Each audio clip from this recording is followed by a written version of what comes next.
Hoy vamos a hablar sobre el texto, Tecnologías del Yo, entre la gubernamentalidad y la autonomía, de Vanina Papalini. El texto comienza citando a Eduardo de 42 años y Vicky de 73. Dos casos que, aunque diferentes, comparten la misma solución para sus problemas. Recurrir a libros de autoayuda. La autora destaca que ambos son afectados por el estilo de vida capitalista, que impone modelos de éxito y felicidad, pero ninguno de ellos logra cumplir con esas expectativas. Ninguno pide ayuda a las instituciones que solían ofrecerla, como la familia, el Estado o las organizaciones. La autora revela que, estadísticamente, los libros más vendidos en América Latina son los del género de autoayuda.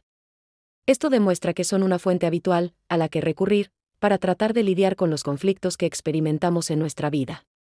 Papalini hace un análisis en el que intenta relacionar las demandas que los sujetos experimentan, provenientes del capitalismo contemporáneo, y los recursos con los que las personas cuentan para poder satisfacer esas demandas, con el objetivo de entender qué significa esto a nivel de gobierno de las poblaciones, donde las culturas terapéuticas y sus correspondientes dispositivos tienen, según palabras de la autora, un doble filo, por el hecho de servir a la gubernamentalidad, produciendo sujetos que le conviene al capitalismo, pero a la vez, son capaces de generar otros tipos de procesos que se escapan de este control del gobierno, tomando una dirección inusitada. Volviendo con los dos casos, de Eduardo y Vicky, la autora hace énfasis en que ambos buscan la salida de forma individual a sus problemas, debido a que cuentan con posibilidades limitadas. Nos cuenta que tanto los problemas, como las soluciones están clasificadas, precodificadas, dentro del modelo societal. Las personas deben manejar sus problemas usando sus propios recursos, como su creatividad, liderazgo, resiliencia y flexibilidad. El nuevo capitalismo nos habla de un ser y no tanto de un hacer, como en el pasado. Ya no se buscan las competencias productivas. Ahora se trata de las habilidades y cualidades que se necesita para conseguir un empleo y ascender en un mundo cada vez más enfocado en los servicios. El neocapitalismo procura potenciar la interfaz humana, explotar sus capacidades tanto creativas como sociales, algo que no podría realizar un autómata. Pero es justo esta demanda lo que agota de forma rápida los recursos subjetivos de las personas, esa obligación de estar siempre positivo, proactivo y creativo. Además configura esta obligación como la normalidad, como un ideal al que aspirar, patologizando otros estados que son naturales en el ser humano como la tristeza, el desgano, el temor, entre otros. Se han hecho usuales términos que antes eran usados solo por expertos, ahora la depresión, la angustia, el pánico, la fobia, el estrés son utilizados como una acusación de anomalía. La autora menciona que la presión de ser positivo, creativo y resiliente agrava la crisis de la subjetividad. Es una necesidad personal y del sistema, crear y mantener a los sujetos, y para esto existen dispositivos de control a las que se le denomina culturas terapéuticas, o también conocidas como cultura PSY, como lo decía Rose.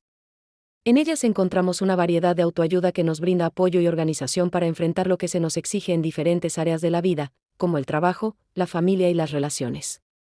En resumen, son herramientas aparentemente útiles para mejorar todos los aspectos de nuestra vida diaria. La clave de estas culturas terapéuticas de autoayuda es servir de apoyo para conseguir adaptarnos al mundo actual, y así adquirir las competencias y habilidades necesarias a nivel laboral, ya que las habilidades que tienen que ver con la personalidad no son brindadas en espacios formales de capacitación.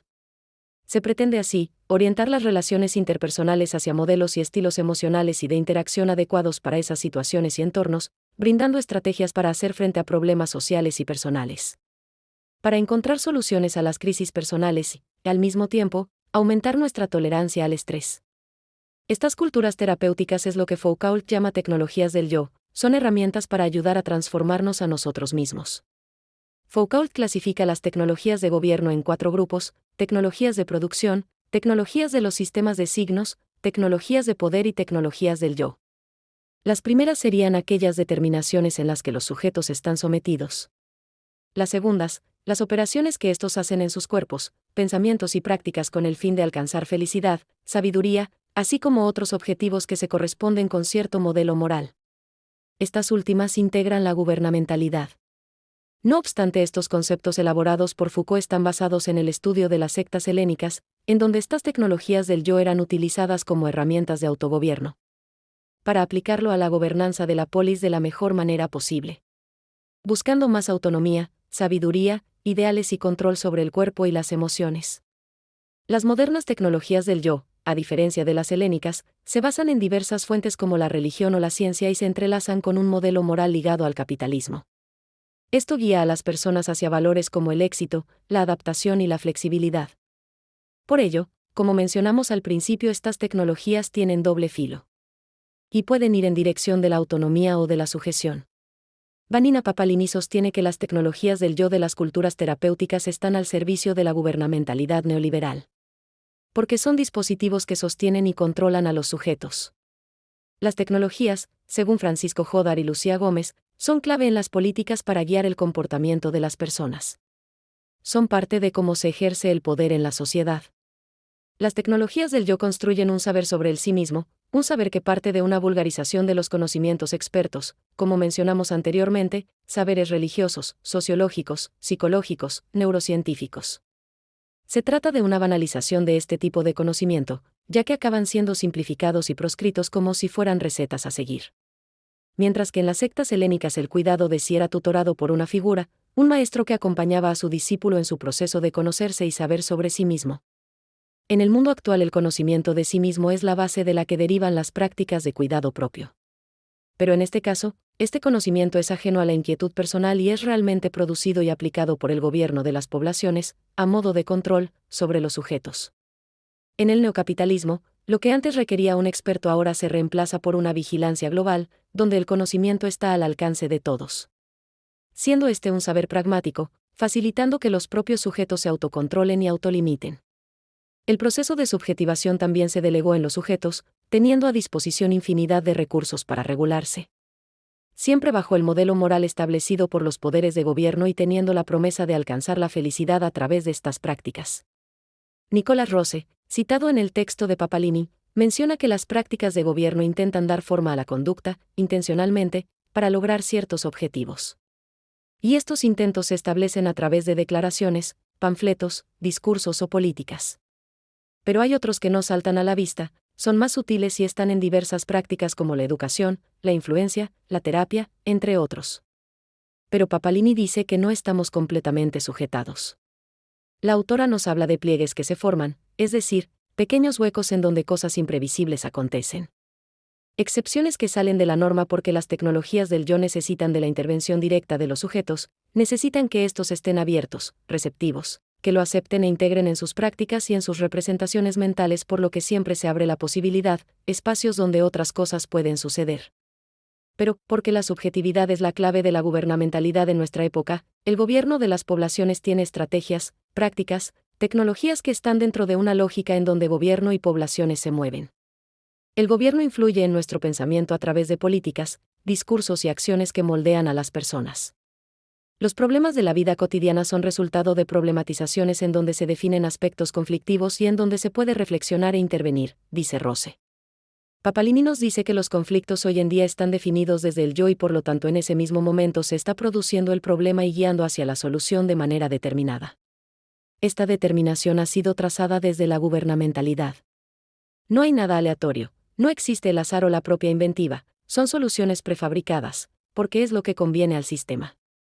La subjetividad es el resultado de los procesos de subjetivación y sujeción, es decir, el resultado de producir a ese sujeto y de éste estar sujetado al control de la gubernamentalidad. Es un sujeto individualizado en la sociedad, porque las instituciones, el civismo o la religión se han ido debilitando, por lo que esas referencias tradicionales desaparecen. También nos dice que es un sujeto psicologizado, porque el yo pasa a ser lo auténtico, base de referencia para entender la sociedad desde el sí mismo. Es ahí donde el yo se convierte en el todopoderoso, en lo auténticamente verdadero y se instala una verdad totalmente subjetiva con la que se puede entender todo lo demás, pero al mismo tiempo, este sujeto se convierte en responsable. Porque está desconectado de las historias que lo sostienen, ya que las acciones del gobierno sobre la población están ocultas. Papalini nos habla del concepto neoprudencialismo, el cual se refiere a un sujeto que es capaz de autorregularse y autoproveerse, es previsor y cauto constantemente. Lo que antes eran funciones públicas, ahora se vuelve responsabilidad de cada persona. Se oculta cualquier condicionante del sistema que pueda limitar a los individuos, resaltando así su capacidad para resolver las contingencias que se le fueron presentando, con los recursos que tiene a disposición, es decir, sus recursos personales. Las funciones públicas no serán responsables de la seguridad, el éxito, el trabajo, la estabilidad, el logro de condiciones dignas de existencia, pero esto no son más que ideales a los que el sujeto no consigue llegar en plenitud y que acaban por abrumarlo y desbordarse mientras trata de lograrlo. Mientras las filosofías de vida reinantes establecen que con el poder de la mente, del pensamiento, se puede materializar todo aquello que se esté buscando. El mandato es acudir a la imaginación, a la concentración, a la psiquis, las aptitudes personales o la creatividad para solucionar los problemas. Destacando así la inteligencia, el carácter, o en su lado religioso, la energía, la fuerza y la visualización, como cualidades que pueden cambiar la vida del sujeto. Asimismo, como tiene ese poder, también tiene la culpa de no lograrlo. Si sufre el fracaso de no poder cambiar sus condiciones, entonces es porque no tiene compromiso, voluntad o decisión. Las condiciones estructurales, los hilos que mueve el gobierno de las poblaciones, quedan invisibilizados y esto es funcional a estas lógicas, desplazando el control y la culpa hacia los sujetos. Este tipo de operaciones políticas aparecen expresadas en lo laboral, lo personal, la salud, la economía, en diferentes discursos directos o indirectos. Y en donde la autonomía es otro engaño, ya que se insiste sobre el empoderamiento que termina habilitando el control y autocontrol de esta lógica neoprudencialista. Se propone un sujeto que sea empresario de sí mismo, excediendo el mundo de los negocios. Esta noción es retomada por Colin Gordon con el concepto de empresario del yo. En donde el sujeto es totalmente receptivo y moldeable a los cambios de su ambiente, esto se ha extendido a toda la sociedad. Las culturas terapéuticas crean un vocabulario con el cual establecer metas, diagnosticar situaciones que la persona atraviesa e incluso las herramientas y técnicas para superarlas. Estas técnicas podrían ser manuales, recetas, libros que estarán en boga, terapias y actividades físicas, terapias psicológicas, filosóficas, espirituales, así como también medicina natural, complementos, sustancias psicoactivas legales o ilegales, todo aquello que vemos en las redes, profesionales hablando y traduciendo temas científicos como la química de las emociones en un lenguaje más vulgar. Todo esto influye en el autodiagnóstico del sujeto y su autotratamiento. Y cuando está la figura del profesional, entonces ahí entran en juego los psicofármacos, como los antidepresivos y los ansiolíticos. Papalini comenta que este tipo de prescripciones ha ido en aumento y que el diagnóstico también se hace de manera indiscriminada. Esto sería la contracara de la hiperproductividad, haciendo que el individuo se autogobierne para poder seguir el ritmo que se le exige. No obstante, como se mencionó antes, Papalini sentencia que, a pesar de estas dinámicas determinadas por el sistema, surgen espacios donde se abren otras posibilidades. Trayendo a Deleuze, nos habla de la dinámica del pliegue, que son espacios, huecos por donde el sujeto logra escapar de la gubernamentalidad y no solo resistir sino generar otro conocimiento, otra experiencia. Allí, en esos espacios se da una dinámica de reflexión con una mirada crítica hacia las prácticas de subjetivación. Las propias tecnologías del yo permiten cuestionar el yo, ya que si bien existe un discurso hacia el sujeto va a apropiarse de este y generar algo que no será tan funcional a las lógicas de la gubernamentalidad. He aquí el caso de Vicky, quien discute sobre los libros de autoayuda con su grupo de amigas. No solo discute los conocimientos que el libro le provee, sino que, desde su autonomía, busca proveerse a sí misma de nuevos conocimientos, para entenderlos, reflexionar acerca de ellos y generar su propio pensamiento, así como también la salida a sus problemas. Y la actividad que en principio, según las lógicas de la gubernamentalidad debía ser individual, acaba siendo una actividad colectiva, donde todas participan y donde se ha establecido una lógica propia. Este es un ejemplo paradójico, pero no el único, de este tipo de dinámicas que escapan de aquello que se quiso instalar desde el sistema. En donde el sujeto puede ir en cualquiera de las dos direcciones, ser producido socialmente en relación a lo ya establecido, o recrearse a sí mismo a través de esos mismos dispositivos. La autora le llama a esta paradoja, proceso de refracción. Para cerrar, el artículo de Vanina Papalini nos deja con una reflexión profunda sobre el capitalismo actual, y esa búsqueda constante de estar bien y ser feliz. A pesar de que todos queremos ser felices, esa presión por lograrlo se convierte en una forma sutil de control social. Papalini nos hace pensar en cómo las prácticas de autoayuda, que parecen ser caminos hacia la libertad personal, en realidad pueden reforzar el sistema neoliberal que nos gobierna. Nos plantea una pregunta interesante: ¿realmente somos libres al elegir cómo manejamos nuestras vidas y enfrentamos nuestros problemas, o estamos cayendo en una trampa diseñada por el mismo sistema que intentamos desafiar?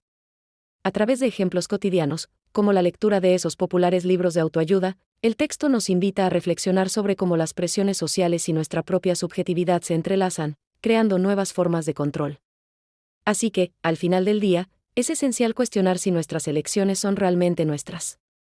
Déjame en los comentarios qué opinas sobre este tema y si te gustó el video sígueme, dale me gusta, y comparte para que esta reflexión pueda llegar a más personas. Nos vemos en un siguiente video.